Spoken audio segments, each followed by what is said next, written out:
नेहरू जी ने शुरू किया, इंदिरा जी ने आगे बढ़ाया और राजीव जी ने भी उसको ताकत दी, खाद पानी देने का काम किया। क्यों? संविधान के साथ खिलवाड़ करने का लहू उनके मुंह लग गया था। संविधान का अपमान करने वाले अहंकार से भरे लोगों ने पत्रकारों के सामने कैबिनेट के निर्णय को फाड़ दिया। हर मौके पर संविधान के साथ खिलवाड़ करना, संविधान को न मानना, ये जिनकी आदत हो गई थी, ये परंपरा यहां नहीं रुकी। जो परंपरा नेहरू जी ने शुरू की थी, जिसको दूसरे प्रधानमंत्री जी इंदिरा जी ने आगे बढ़ाया, क्योंकि खून मुंह पे लग गया था और इसलिए राजीव गांधी जी प्रधानमंत्री बने।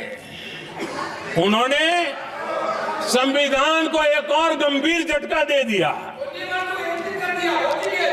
सबको समानता, सबको समानता, सबको न्याय, उस भावना को चोट पहुंचाई। आदरणीय सभापति जी, आपको मालूम है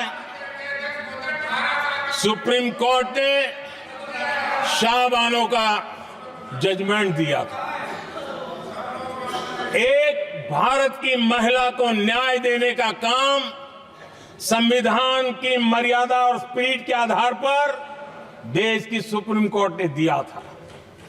एक वृद्ध महिला को उसका हक मिला था सुप्रीम कोर्ट से, लेकिन उस समय के प्रधानमंत्री राजीव गांधी ने शाहबानो की उस भावना को, सुप्रीम कोर्ट की उस भावना को नकार दिया और उन्होंने वोट बैंक की राजनीति के खातिर संविधान की भावना को बलि चढ़ा दिया और कट्टरपंथियों के सामने सर झुकाने का काम कर दिया।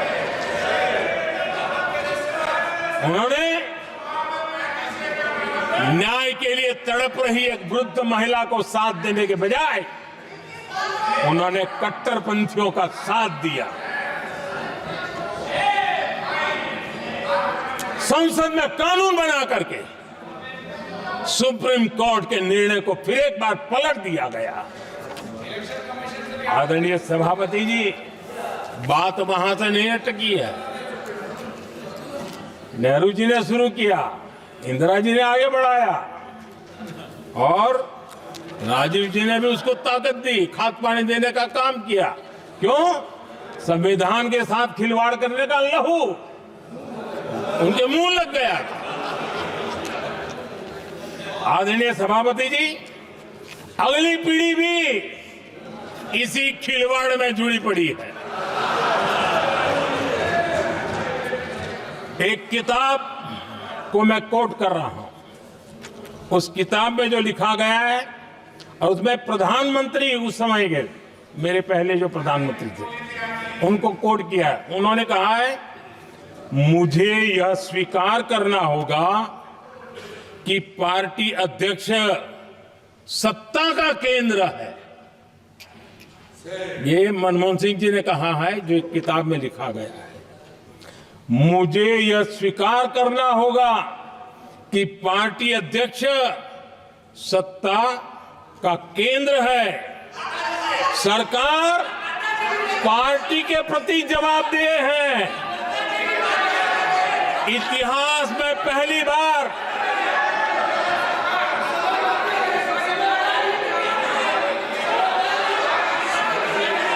आदरणीय सभापति जी, नहीं, आप सदन इतिहास तरीके से में पहली बार नो, ये तरीका बिल्कुल ठीक नहीं है। सदन के नेता बोल रहे हैं, आपको मर्यादा रखनी चाहिए। ऐसे सदन नहीं चलेगा इस तरीके से, गलत तरीका आपका ये। माननीय प्रधानमंत्री जी, आदरणीय सभापति जी, इतिहास में पहली बार संविधान को ऐसी गहरी चोट पहुंचा दी गई। संविधान निर्माताओं ने चुनी हुई सरकार और चुने हुए प्रधानमंत्री की कल्पना तक ही हमारा संविधान था, लेकिन इन्होंने तो प्रधानमंत्री के ऊपर एक गैर संवैधानिक और जिसने कोई शपथ भी नहीं लिया था नेशनल एडवाइजरी काउंसिल पीएमओ के भी ऊपर बैठा दिया। पीएमओ के ऊपर अघोषित दर्जा दे दिया गया।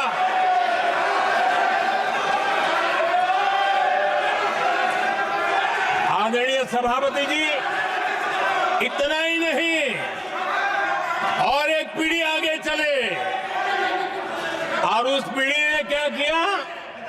भारत के संविधान के तहत देश की जनता जनार्दन सरकार चुनती है और वो सरकार का मुखिया कैबिनेट बनाता है। ये संविधान के तहत है।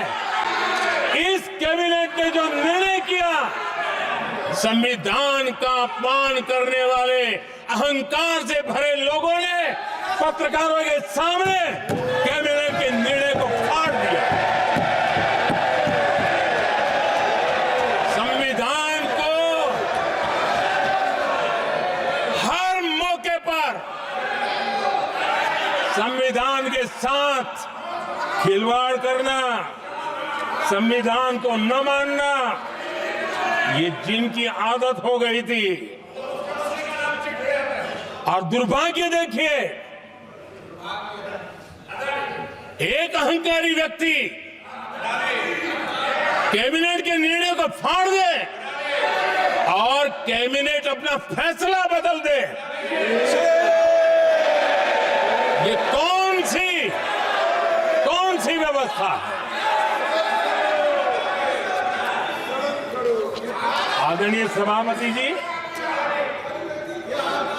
मैं जो कुछ भी कह रहा हूं वो संविधान के साथ क्या हुआ उसी की बात कर रहा हूं। उस समय करने वाले पात्रों को लेकर किसी को परेशानी होती होगी, लेकिन बात संविधान की है। मेरे मन के और मेरे विचारों को मैं अभिव्यक्त नहीं कर रहा हूं।